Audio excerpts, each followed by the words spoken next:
আল্লাহ আপনাকে বলবেন, ও আদম সন্তান, তুমি তোমার বোনের জমি বোনকে ফিরিয়ে দাও। তখন আমি আল্লাহকে বলবো, আল্লাহ এটা তো বিচারের ময়দান, লা ইয়াকুনা দিনার ওয়ালা দিরহাম।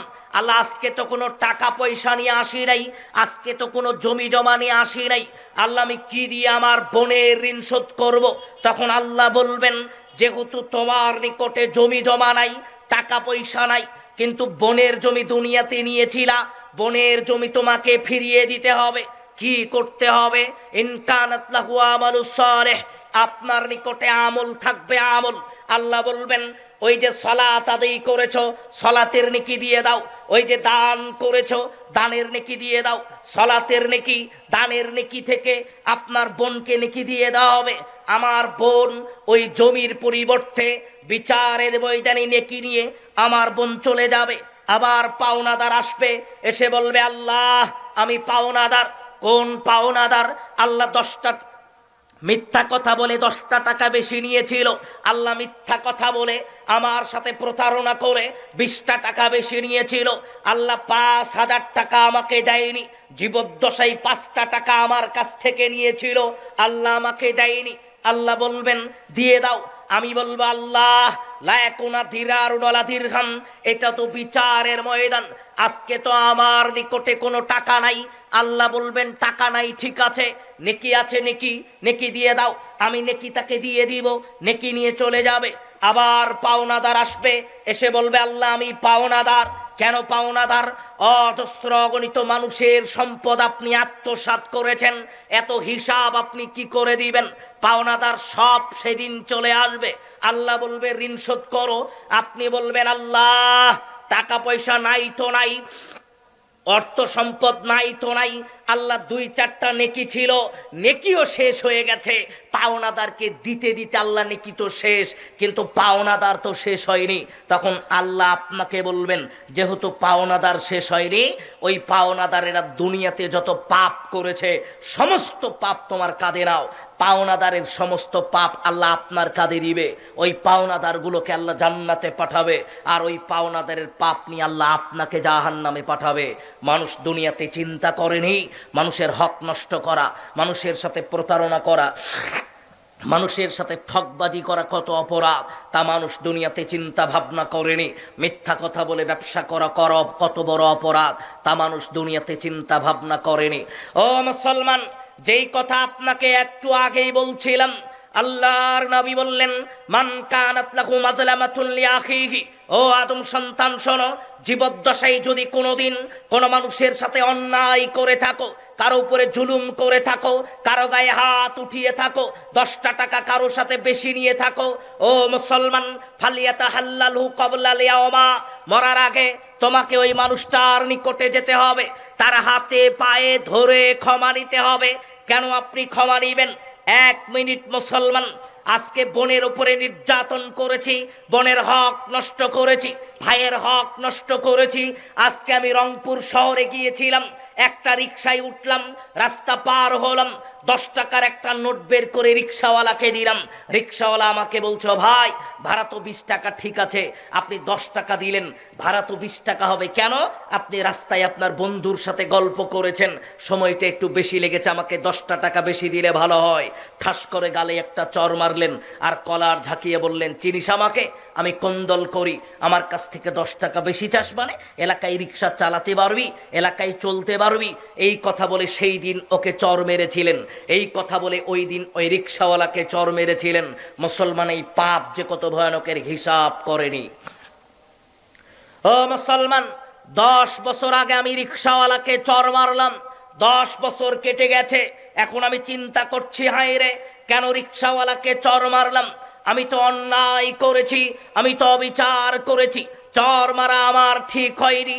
এবার আমি জায়নামাজ বিছালাম, নতুন পাঞ্জাবি পরিধান করলাম, আল্লাহর কাছে কাকুতি মিনতি শুরু করলাম, আল্লাহ 10 বছর আগে রিকশাওয়ালাকে চর মেরেছিলাম, ওগো মালিক, ওই 4 স্টলের ওই লোককে চর মেরেছিলাম, ওগো মালিক, আমার প্রতিবেশীকে চর মেরেছিলাম, ওগো মালিক, আমার সাথে আমার ওই বাড়ির কাজের লোক, তাকে একদিন চর মেরেছিলাম, ওগো মালিক, অন্যায় করেছি, ভুল হয়েছে। কাঁদতে কাঁদতে চোখের পানি দিয়ে জায়নামাজ ভিজালাম, গোটা পাঞ্জাবি ভিজালাম, কয়েক বছর এখানে কাঁদলাম, চলে গেলাম হজ করতে। কাবা ঘরের গিলাফ ধরে আল্লাহকে বলছি, আল্লাহ 10 বছর আগে 15 বছর আগে রিক্সাওয়ালাকে চর মেরে আল্লাহ ভুল করেছি, ওগো মালিক মাফ করে দাও, ওগো মালিক ক্ষমা করে দাও। ও মুসলমান, মরা পর্যন্ত কেউ যদি কাবা ঘরের গিলাফ ধরেও কান্নাকাটি করে, তবু আল্লাহ রিক্সাওয়ালাকে চর মারার পাপ ক্ষমা করবে না। ওই পাপ ওই রিক্সাওয়ালাকে খুঁজে বের করতে হবে, ওই পাপ ওই 4 স্টলের লোকটাকে খুঁজে বের করতে হবে, ওই পাপ বাড়ির ওই কাজের লোককে খুঁজে বের করতে হবে, ওই পাপ ওই যে এলাকার ওই মানুষটাকে খুঁজে বের করতে হবে যাকে একদিন বিনা কারণে চর বেড়েছিলাম। ওই মানুষটাকে খুঁজে বের করে তার হাতে পায়ে ধরে ক্ষমা নিতে হবে, নতুবা এই পাপ আল্লাহ ক্ষমা করবেন না।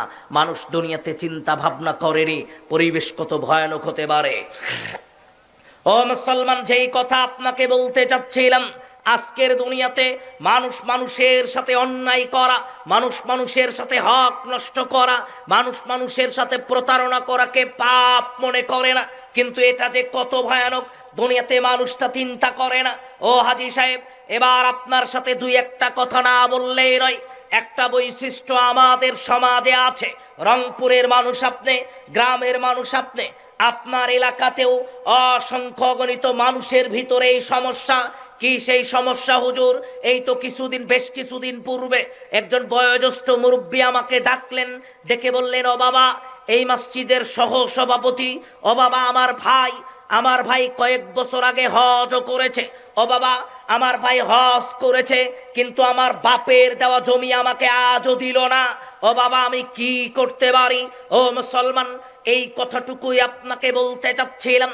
আজও যারা বনের হক নষ্ট করে রেখেছে, বনের প্রাপ্য অধিকার বুঝিয়ে দেয়নি, ও একবার কেন, ও যদি মরা পর্যন্ত আল্লাহর কাছে কাবা ঘরের ভিতরেও কান্নাকাটি করে, তবু আল্লাহ তার ইবাদত কবুল করবে না, তবু আল্লাহ তার ফরিয়াদ কবুল করবে না, তবু আল্লাহ তার দোয়া কবুল করবে না। ও হাজী সাহেব, আপনাকে এজন্যই বলছিলাম, আল্লাহর নবী বললেন, বিচারের ময়দানে মানুষের নিকটে ওই ফেরেশতা যখন আল্লাহ হিসাব দিবেন, ওই পাওনাদার চলে আসবে, আল্লাহ বিচার করবেন, ওই পাওনাদারের ভিতরে আপনার বোনও থাকবে, আপনার বোন আল্লাহর কাছে বিচার দিবে, জমি জমা চাইবে। ও মুসলমান, আন সাইদ ইবনে জায়েদ রাদিয়াল্লাহু আনহু قال, সাইদ ইবনে জায়েদ রাদিয়াল্লাহু আনহু থেকে বর্ণিত, তিনি বলেন, قال রাসূলুল্লাহ সাল্লাল্লাহু আলাইহি ওয়াসাল্লাম, রাসূল সাল্লাল্লাহু আলাইহি ওয়াসাল্লাম বলছেন, মান আখাযা শিবরাম মিনাল আরদি যুলমান, দুনিয়াতে যদি কোন মানুষের উপরে অন্যায় করে, জুলুম করে, জোর জবরদস্তি করে, কেউ যদি এক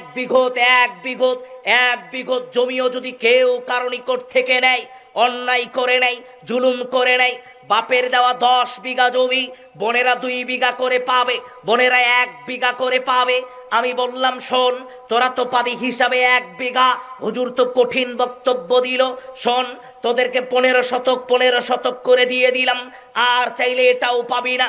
ও মুসলমান, আপনাকে লক্ষ্য করেই বলি, আল্লাহর নবী বললেন, মান আখাযা শিবরাম মিনাল আরদি যুলমান, দুনিয়াতে কোন মানুষ যদি কোন মানুষের উপরে অন্যায় করে, অবিচার করে, 1 বিঘত জমিও যদি বেশি নিয়ে থাকে, বিচারের ময়দানে মিনারদি সাবঈনা, এই জমিনটাকে আল্লাহ 7 স্তরে বৃদ্ধি করে দিবেন। ওই গোটা জমিনটা ফাইন্নাহু ইউতাওয়াকুহু ইয়াওমাল কিয়ামা, গোটা জমিনটা আল্লাহ ওই মানুষটার কাঁধে তুলে দিবেন।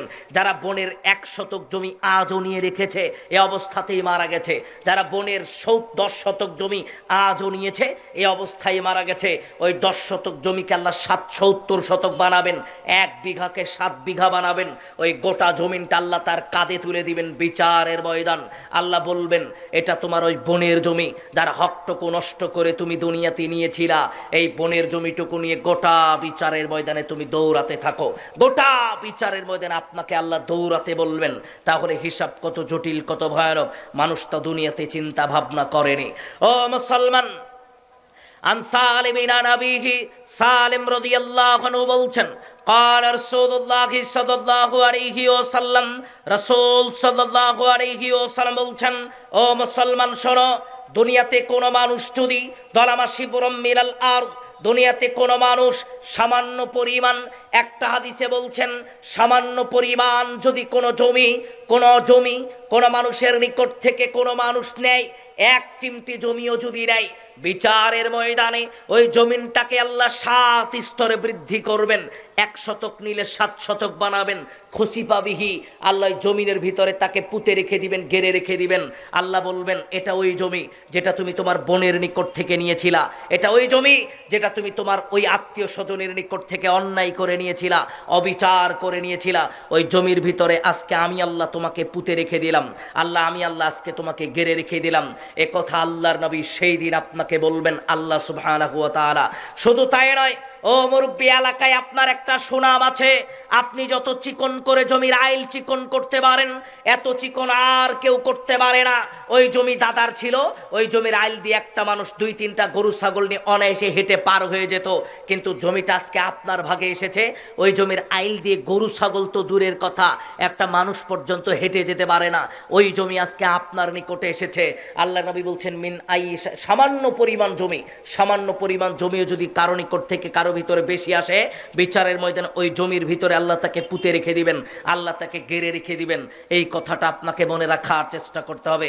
শুধু তাই নয়, আইয়ুমা রাজুলিন যালামা শিবরাম মিনাল আরদ, দুনিয়াতে কোনো মানুষ কোনো মানুষের নিকট থেকে অন্যায় করে, অবিচার করে, ক্ষমতা দেখিয়ে, জোর জবরদস্তি করে, রাজনৈতিক প্রভাব খাটিয়ে, দলীয় পাওয়ার খাটিয়ে, ধন সম্পদের পাওয়ার খাটিয়ে, অর্থ সম্পদের পাওয়ার খাটিয়ে কেউ কারো জমি দখল করলো, বিচারের ময়দানে ওই জমিনটাকে আল্লাহ 7 স্তরে বৃদ্ধি করবেন।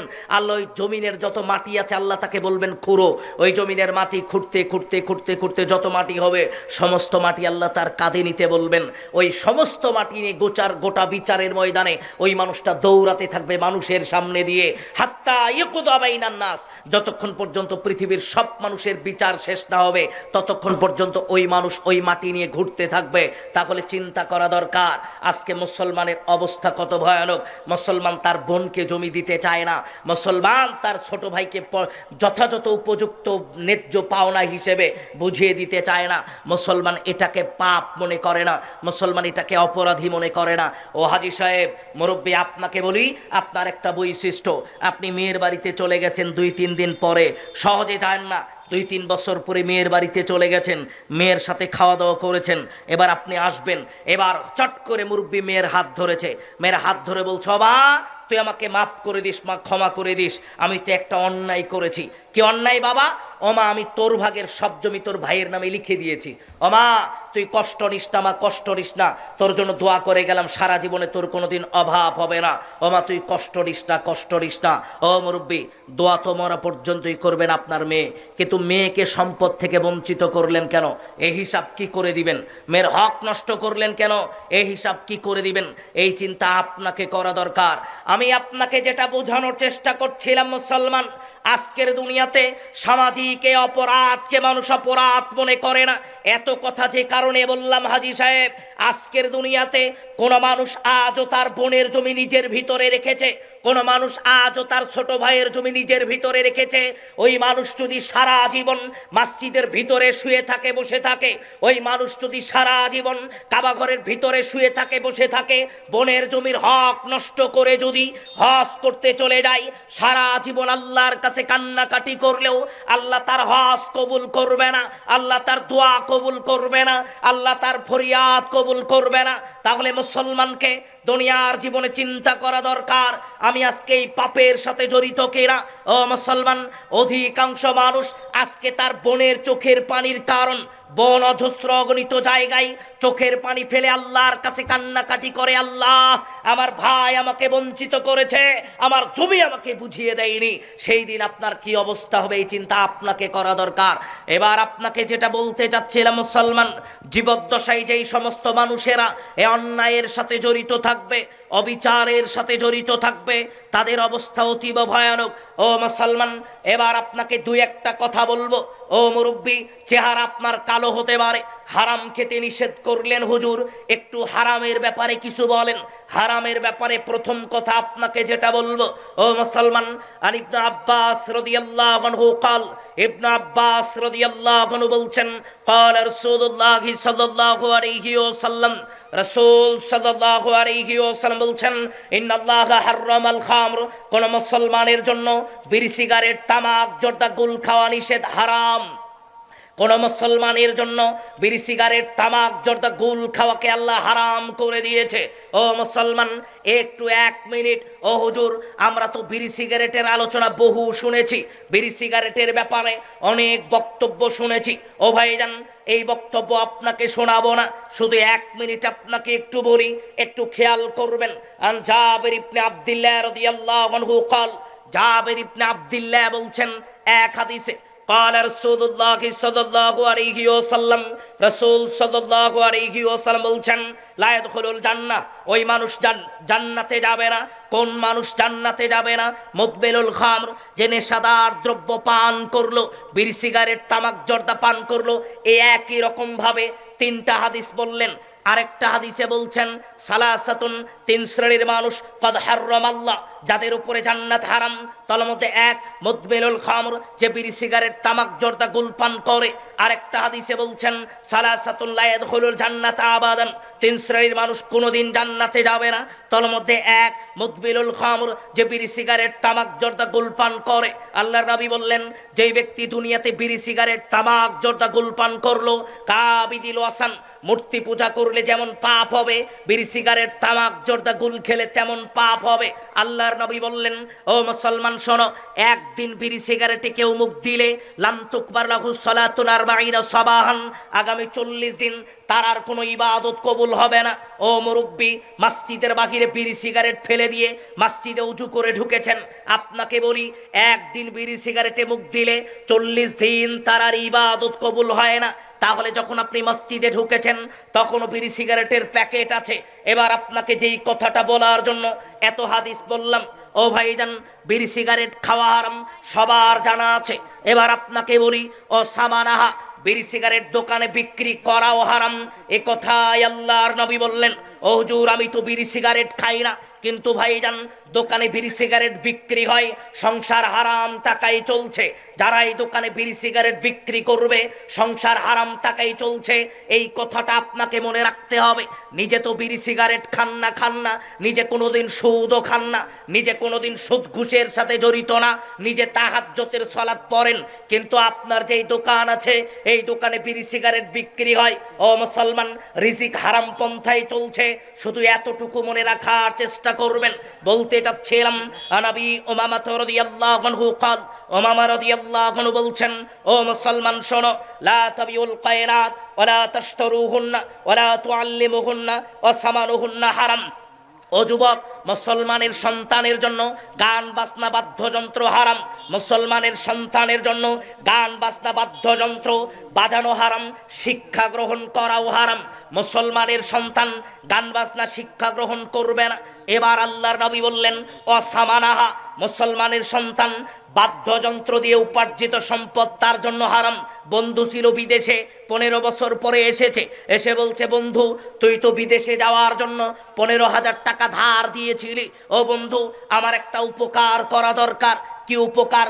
তোর দোকানের পাশের দোকানে অনেক চা বিক্রি হয়, তুই বুঝিস না কেন বিক্রি হয়? কেন আমি তো বুঝি না।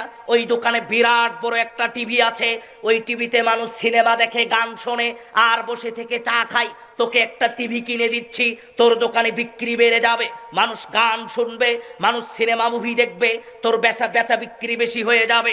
ওই দিন যেই দিন টিভি কিনলেন, এই উদ্দেশ্যে টিভি কিনলেন, ওই দিন থেকে আপনার রিজিক হারাম হয়ে গেল। এতটুকু মনে রাখার চেষ্টা করবেন।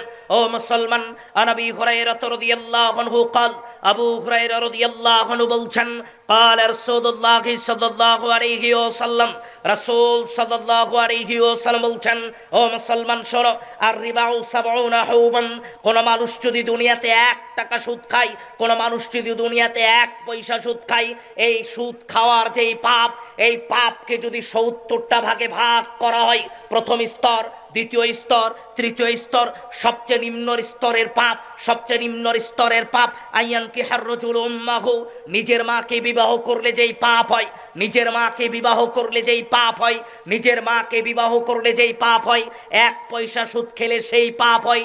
দুনিয়াতে মানুষ তা কল্পনা করে না।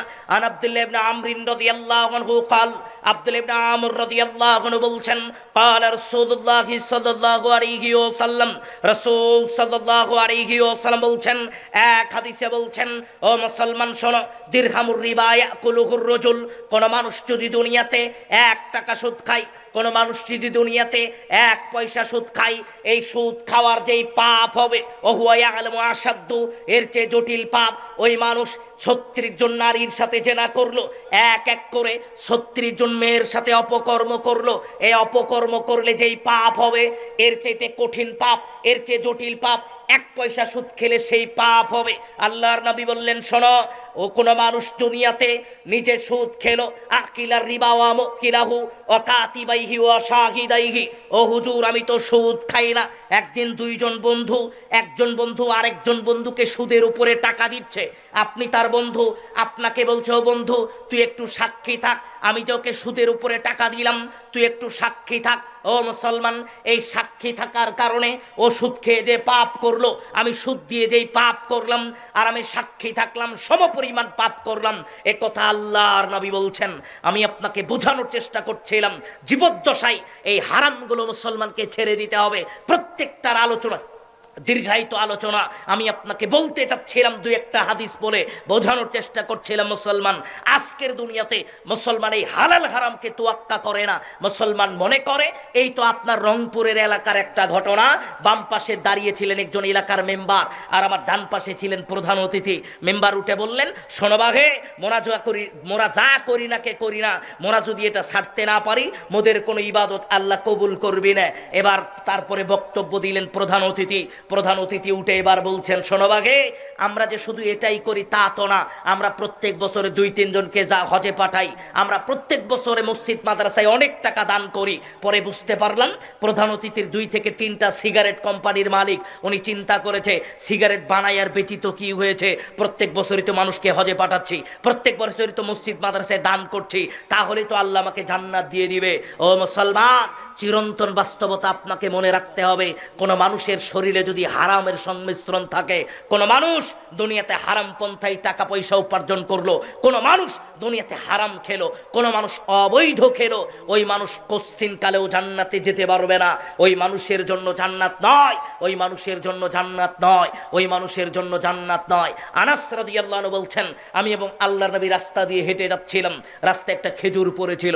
আল্লাহর নবী আমাকে লক্ষ্য করে বললেন, শোনো, এই যে লাউলা আন্নিয়া খাফান তাকুনা মিনাস সাদাকা, এই সদগার খেজুর, এই যে খেজুরটা পড়ে আছে, আমি নবী আমার সন্দেহ হচ্ছে এটা সদগার খেজুর হতে পারে, এজন্য আমি নবী এটা খেলাম না, নতুবা আমি এটা খেতাম। আমি এটা যেটা আপনাকে বোঝাতে চাচ্ছি, সন্দেহ আসলে মুসলমান সেটা বিরত থাকবে, কিন্তু মুসলমান জানে এটা সুদ, এটা হারাম। মুসলমান জানে বিড়ি সিগারেট তামাক জর্দা গুল খাওয়া মুসলমানের জন্য হারাম। মুসলমান জানে ঘুষ খাওয়া মুসলমানের জন্য হারাম। মুসলমান জানে অপরের সম্পদ তার জন্য হারাম। মুসলমান জানে অপরের সাথে প্রতারণা করে উপার্জিত সম্পদ তার জন্য হারাম। তারপরেও দিন রাত মুসলমান এই হারামের সাথে সম্পৃক্ত। ও মুসলমান, ইবাদত কবুল হওয়ার অন্যতম শর্ত, ইবাদত কবুল হওয়ার অন্যতম শর্ত, ইবাদত কবুল হওয়ার অন্যতম শর্ত, আপনি যে সালাত পড়বেন এটা যে আল্লাহ কবুল করবে, আপনি যে হজ করবেন এটা যে আল্লাহ কবুল করবে, আপনি যে তাহাজ্জুদ পড়বেন এটা যে আল্লাহ কবুল করবে, আপনি যে আল্লাহর কাছে দোয়া করবেন এটা যে আল্লাহ কবুল করবে, তার আগে আপনার রিজিক বৈধ করতে হবে, রিজিক বৈধ করতে হবে, যেটা খাচ্ছেন এটা বৈধ করতে হবে, শরীরকে পবিত্র করতে হবে, নতুবাই অপবিত্র শরীরের কোনো ইবাদত আল্লাহ কবুল করবে না, আল্লাহ কবুল করবে না, আল্লাহ কবুল করবে না। অজস্র গণিত আয়াত এবং হাদিসে আল্লাহর নবী এটাই ব্যক্ত করেছেন। ও মুসলমান, আমি আপনাকে যেটা বোঝানোর চেষ্টা করছিলাম ভাইজান, ওই যে কথার মাঝখানের একটা কথা আপনার জন্য রেখে দিয়েছিলাম। ও ভাইজান, আল্লাহর নবী বললেন, মান কানাত লামাতুন লিআখিহি মিন ইরদিহি আও শাইইন, ও আদম সন্তান, দুনিয়াতে কারোর সাথে প্রতারণা করো না, কারোর সাথে ঠকবাজি করো না, কারোর সাথে 2 নাম্বারি করো না, কারো হক নষ্ট করো না। ও মুসলমান, আজকের দুনিয়াতে মুসলমান কল্পনা করে না, মুসলমান চিন্তা ভাবনা করে না। আল্লাহর নবীকে সাহাবী জিজ্ঞেস করছেন, আল্লাহর নবী কাইফালি আনা আ'লামু ইযা আহসানতু কাইফালি আনা আ'লামু ইযা আসাতু, কি করে বুঝবো যে আমি ভালো মানুষ? আল্লাহ নবী, মনে করেন আপনি তাহাজ্জুদ পড়েন, মনে করেন আপনি হজ করেছেন 2-3 বার, এবার আপনি ভালো মানুষ না খারাপ মানুষ? আপনি আল্লাহর কাছে ভালো হতে পেরেছেন না আল্লাহর কাছে খারাপ? এটা আপনি কিভাবে বুঝবেন? আল্লাহর নবী 2টা পদ্ধতি বললেন। এক, সামিয়াতা জিরানাকা, যখন তোমার প্রতিবেশী তোমার ব্যাপারে বলবে আহসানতা, তুমি ভালো, ফাকাদ আহসানতা, তাহলেই তুমি আল্লাহর কাছে ভালো। মানুষ মানুষের সাথে খারাপ আচরণ করছে, আপনার ব্যাপারে আল্লাহ আপনার প্রতিবেশীকে জিজ্ঞেস করবেন। আপনার ঘরের সাথে যার ঘর, আপনার উঠানের সাথে যার উঠান, আপনার দেয়ালের সাথে যার দেয়াল, এই প্রতিবেশীকে আল্লাহ জিজ্ঞেস করবেন, ও প্রতিবেশী, তোমার যেই প্রতিবেশী, এই প্রতিবেশী ভালো না খারাপ? আপনার প্রতিবেশী বলবে, আল্লাহ, একদিন আমার বাড়ির মুরগি ওর বাড়িতে গিয়েছিল, মামলা আজও জসকোর্টে চলে 15 বছর ধরে। একদিন আমার বাড়ির ছাগল ওর বাড়িতে গিয়েছিল, ওর উঠানে গিয়েছিল, ওগো আল্লাহ, তারপরেও মামলা 5 বছর ধরে জেলা জসকোর্টে চলে। বৃষ্টি যখন আসতে হয় পানি আমার জায়গায় পড়ে, কিন্তু বৃষ্টি যখন জোরে হয় ওই বৃষ্টিটা ওর জায়গায় পড়েছিল, তার জন্য মামলা আজও জেলা জসকোর্টে 15 বছর ধরে চলে। ওগো আল্লাহ, মামলা মোকদ্দমায় হাজিরা দিতে দিতে সব জমি বিক্রি করা শেষ। এবার আল্লাহ যখন আল্লাহকে এই কথা বলবে, তখন আপনি তাহাজ্জুদ পড়লেও আল্লাহর কাছে খারাপ, তখন আপনি কাবা ঘরের ভিতরে থাকলেও আল্লাহর কাছে খারাপ, তখন আপনি কাবা ঘরের ভিতরে সলাত অবস্থায় থাকলেও আল্লাহর কাছে খারাপ। কেন? আপনার প্রতিবেশী আপনার ব্যাপারে খারাপ মন্তব্য করেছে আল্লাহর কাছে। আল্লাহর কাছে যার ব্যাপারে খারাপ মন্তব্য করবে, ওই মানুষ আল্লাহর কাছে খারাপ হিসেবেই স্বীকৃতি প্রাপ্ত হবে। তাহলে আপনাকে যেটা বলতে চাইলাম ভাইজান, ওই যে জীবদ্দশায় যদি কারো উপরে অন্যায় করে থাকেন, কারোর সাথে প্রতারণা করে থাকেন, কারোর সাথে ঠকবাজি করে থাকেন, তাহলে ওই মানুষটার কাছে আজই যেতে হবে। ও মুসলমান, গোটা আলোচনা ভুলে গেলেও, ও রংপুরের মানুষ, গোটা আলোচনা ভুলে গেলেও কয়েকটা কথা ভুলবেন না। তার এক, জীবদ্দশায় যদি কারোর সাথে প্রতারণা করি, আমাকে তার কাছেই ক্ষমা চাইতে হবে, আল্লাহর কাছে চাইলে আল্লাহ এটা ক্ষমা করবেন না। 2, বনের জমি আজও যারা বনের জমি নিজের ভিতরে নিয়ে রেখেছে, বনের জমি আজই ফিরিয়ে দিতে হবে। ও যুবক, তোমার একটা দায়িত্ব আছে ভাই। কি দায়িত্ব? আজই তুমি তোমার বাপকে বলবা, ও ভাইজান, আজই আপনি আপনার বাপকে বলবেন, ফুফুর জমি যদি ফুফুকে না দাও, তোমার বাড়িতে ভাত আজ থেকে খাবো না, এখন থেকেই খাবো না। এই কথা তুমি বলবা ভাই। ও ভাইজান, আপনি বলবেন, আপনার বাপকে বলবেন, ফুফুর জমি যদি ফুফু না পায়, তাহলে আজ থেকে তোমার বাড়িতে ভাত খাওয়া আমার জন্য হারাম। ফুফুকে তার জমি ফিরিয়ে দিতে হবে। ফুফুকে বাপ যেন জমি ফিরিয়ে দেয়, এই তাগিদটুকু আপনাকে দিতে হবে। বলছিলাম, সব আলোচনা ভুলে গেলেও এই কথাটা ভুলবেন না, বনের জমি বনকে দিতে হবেই হবে। মরার 1 সেকেন্ড আগে হলেও দিতে হবে, নতুবাই হিসাব বিচারের ময়দানে আল্লাহর সম্মুখে আপনাকে দিতে হবে। হিসাব বড় জটিল, হিসাব বড় কঠিন। ও মুসলমান, নেশাদার দ্রব্য মুসলমানের জন্য খাওয়া হারাম। মুসলমান আজকালকের যুগে, বর্তমান সময়ে সালাতও পড়ে, বিড়ি সিগারেটও খায়, হজ করে এসেছে তাও ছাড়তে পারেনি। ও মুসলমান, আল্লাহর নবী বললেন, শোনো, যারা নেশাদার দ্রব্য পান করা অবস্থায় মারা যাবে, আল্লাহ তাদের জাহান্নামে খাবার খাওয়াবেন। কি খাবার? সাহাবীদেরকে লক্ষ্য করে বললেন, তিনাতুল খবাল। তিনাতুল খবাল মানে আবার কোয়াহলিন নার, আউসারত আহলিন নার। জাহান্নামীদের শরীর থেকে পচা রক্ত পড়বে, পচা পুষ পড়বে। এই পচা রক্ত পুষ মিশ্রণ করে যেই খাবার হবে, এর নাম তিনাতুল খবাল। এটা আল্লাহ কাদেরকে খাওয়াবেন? দুনিয়াতে যারা বিড়ি সিগারেট তামাক জর্দা গোল পান করেছে, আল্লাহ তাদেরকে খাওয়াবেন। ও মুসলমান, তাহলে আজকের দুনিয়াতে এই হারাম আপনাকে ছেড়ে দিতে হবে। আজকের দুনিয়াতে অবৈধ ইনকাম আপনাকে ছেড়ে দিতে হবে। আজকের দুনিয়াতে মানুষের সাথে মিথ্যা কথা বলে ব্যবসা করা আপনাকে ছেড়ে দিতে হবে। সুদ ছেড়ে দিতে হবে, সুদ। ও মুসলমান, এই তো কয়েকদিন আগের ঘটনা, একটা এলাকায় মেম্বার থেকে ইমাম সাহেব নেমেছে, বের হয়েছে, বাহিরে এসে লাঠি দিয়ে ইমামের মাথায় বাড়ি মেরেছে। কেন? শুধু কি সুদের আলোচনাই? প্রত্যেক জুমায় কি একই আলোচনা করা লাগে? আমি কি শুধু বিষয়, আর কোনো বিষয় নাই?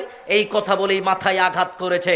ও ভাইজান, আপনাকে বলতে চাচ্ছি, আমি আমার কথা বলিনি, আমি যা বলছি তা বলেছেন মুহাম্মদ সাল্লাল্লাহু আলাইহি ওয়াসাল্লাম। কোন মানুষ সুদের টাকায় সংসার চালালে তার সংসার হারাম টাকায় চলছে। হারাম চলে মানে ওই মানুষের জন্য জান্নাত হারাম, ওই মানুষ জান্নাতে প্রবেশ করতে পারবে না। এই কথা আপনাকে মনে রাখার চেষ্টা করতে হবে। আল্লাহ আমাদেরকে বোঝার মতো তৌফিক দান করুন, আল্লাহুম্মা আমিন। বলতে চাচ্ছিলাম, মুসলমান আজকের এই প্রোগ্রাম কবরস্থান কেন্দ্রিক। আজকের এই প্রোগ্রাম আপনারা জানেন প্রত্যেকটা প্রোগ্রামে কি পরিমাণ খরচ হয়। একটা প্রোগ্রাম কমপ্লিট করতে গেলে এই যে মাইকিন, এই যে প্যান্ডেল, এই যে একটা পরিবেশ, সুন্দর একটা পরিবেশ দাঁড় করানো, এই যে আরও কিছু খরচ রয়েছে, লাইটিং সহ বেশ কিছু খরচ। এই খরচের জন্য একটা অ্যামাউন্টের দরকার হয়, যেটা এই কবরস্থানের উন্নয়নের কাজে অতিরিক্ত টাকাটা ব্যয় হয়। এই কবরস্থান উন্নয়ন কাজে অতিরিক্ত টাকাটা ব্যয় হবে। ও মুসলমান, একটা কথা মনে রাখবেন, আজকের দুনিয়াতে মানুষ 60-70 বছর দুনিয়াতে বাঁচবে। 60-70 বছর বাঁচার জন্য দুনিয়াতে মানুষ কত ব্যস্ত থাকে। টাইলস দিয়ে ঘর বানায়, টাইলস দেওয়া ঘর, বাথরুমটা ওটাও টাইলস দেওয়া, যেই ঘরে থাকে ওটা এসি লাগানো, যেই খাটে ঘুমায় ওর দাম 60,000, যেই ফার্নিচার আছে ওর দাম লক্ষ লক্ষ টাকা। মুসলমান 60 বছর দুনিয়াতে বাঁচবে, তার জন্য এত সুন্দর করে ঘর বানায়, কিন্তু যেই জায়গায় চিরস্থায়ী থাকবে এই জায়গার বন্দোবস্ত কেউ করে না। 60 বছর দুনিয়াতে জীবিত থাকার জন্য কত সুন্দর সুন্দর আসবাবপত্র, কত দামি দামি জিনিস, কিন্তু যেই জায়গায় চিরস্থায়ী থাকবে এই জায়গার জন্য মুসলমান চিন্তা ভাবনা করে না। এই চিরস্থায়ী জায়গার নাম, দীর্ঘস্থায়ী জায়গার নাম কবর, দীর্ঘস্থায়ী জায়গার নাম কবর, দীর্ঘস্থায়ী জায়গার নাম কবর। এই কবরের জন্য নিজে কিছু পাথেয় নিয়ে দুনিয়াতে চলে যেতে হবে। কবরস্থান কেন্দ্রিক আজকের প্রোগ্রাম, এই প্রোগ্রামে আপনার সর্বাগ্যের সাহায্য সহযোগিতা আমরা কামনা করছি। কেউ কি দান উঠাবে, এরকম কিছু আছে? রোমান রোমান এর আগে দিছে কেউ, মানে তাহলে কি করবো? কেউ আদায় করবে? কবরস্থান কেন্দ্রিক আজকের প্রোগ্রাম। উসমান রাদিয়াল্লাহু আনহু কবরকে দেখলেই অঝোর নয়নে কান্নাকাটি করতেন। সাহাবীরা কবরের কথা শুনলে অঝোর নয়নে কান্নাকাটি করতেন। সেই চিরস্থায়ী দীর্ঘস্থায়ী বন্দোবস্ত কবরের স্থানের জন্য আজকে আপনারা কিছু দান করবেন। যার সামর্থ্য যত কুলায়, যে যতটুকু পারেন, আপনার সামর্থ্য যতটুকু, কষ্ট করে ততটুকুই দিবেন। আমরা আপনাদেরকে বাধ্য করব না, নিজেদের সামর্থ্য অনুযায়ী যে যতটুকু দিবেন। যারা স্বেচ্ছাসেবক আছে ভাই, তারা একটু রুমাল নিয়ে ভিতরে যাবে। স্বেচ্ছাসেবক যারা, তারা একটু রুমাল নিয়ে যাবে। স্বেচ্ছাসেবক যার যতটুকু সামর্থ্য, আপনার কষ্ট করে সেটাই দিবেন। আপনাকে কোনো বাধ্যবাধকতা করা হবে না। রাত্র অনেক হয়েছে, 11টা বেজে গেছে। প্রধান আলোচক চলে আসবেন এখনই প্রধান আলোচককে দিয়ে দেওয়া হবে। আপনারা যতটুকু পারবেন নিজের সামর্থ্য অনুযায়ী দান করবেন। দেখেন, দান সদকার ফজিলতের বর্ণনা আল্লাহর নবী অনেক দিয়েছেন। এক হাদিসে আল্লাহর নবী স্পষ্ট ভাষায় বলছেন, দান সদকা কবরের আযাবকে মিটিয়ে দেয়। আরেক হাদিসে বলছেন, দান সদকা মানুষের বালা মুসিবত, বিপদ আপদকে দূর করে দেয়। দান সদকা মানুষের বিপদ আপদ, বালা মুসিবত গুলোকেও দূর করে দেয়। বিপদ আপদ, বালা মুসিবত মানে আপনার সন্তান অসুস্থ, আহাল পরিবারে বরকত হচ্ছে না, আহাল পরিবারে সবাই অসুস্থ, আপনি 5 টাকা দান করলেন, আল্লাহ রাস্তায় 10 টাকা দান করলেন, আর আল্লাহকে বলবেন, আল্লাহ আমি 10টা টাকা দান করলাম, 5টা টাকা দান করলাম, আমাকে বিপদ থেকে উদ্ধার করো। আল্লাহ আপনাকে ওই বিপদ থেকে উদ্ধার করে দিবেন এই সামান্য দানের মধ্য দিয়েই। অতএব মুসলমান, আপনারা যতটুকু পারেন প্রধান আলোচকের হাতেও দিতে পারেন। তারপরে যখন রুমাল যাবে, প্রধান আলোচকের সময় যদি রুমাল যায় তখনও আপনারা দিতে পারেন। তবে কষ্ট করে একটাই আবদার, সামর্থ্য অনুযায়ী যে যতটুকু পারবেন দিয়ে তারপরেও যাবেন। কেউ একটু বলবেন না যে আমি দেইনি তারপরে চলে এসেছি, এই কাজ করবেন না। জি, যতটুকু সামর্থ্য অনুযায়ী সেটা আপনারা দিবেন। আমি সংক্ষিপ্ত আলোচনায়, যেহেতু আলোচনা একটু বিঘ্নতা এসেছিল, প্রথমে একটু অসুবিধা ছিল, পরবর্তীতে এসে ঠিক হয়েছে। আমি আপনাদের বোঝানোর চেষ্টা করছিলাম, জীবদ্দশায় হালাল হারামকে বিবেচনা করে চলবেন, হারাম ভক্ষণ করবেন না, হালালের মধ্য দিয়ে দুনিয়াতে চলার চেষ্টা করবেন, কারো হক নষ্ট করবেন না, কারোর সাথে খারাপ আচরণ করবেন না, সুদ ঘুষের মতো পাপাচারের সাথে সম্পৃক্ত থাকবেন না। আল্লাহ আমাদের বোঝার মতো তৌফিক দান করুন। আল্লাহুম্মা আমিন। ওয়া আখিরু দাওয়ানা আলহামদুলিল্লাহি রাব্বিল আলামিন। আসসালামু আলাইকুম ওয়া রাহমাতুল্লাহ।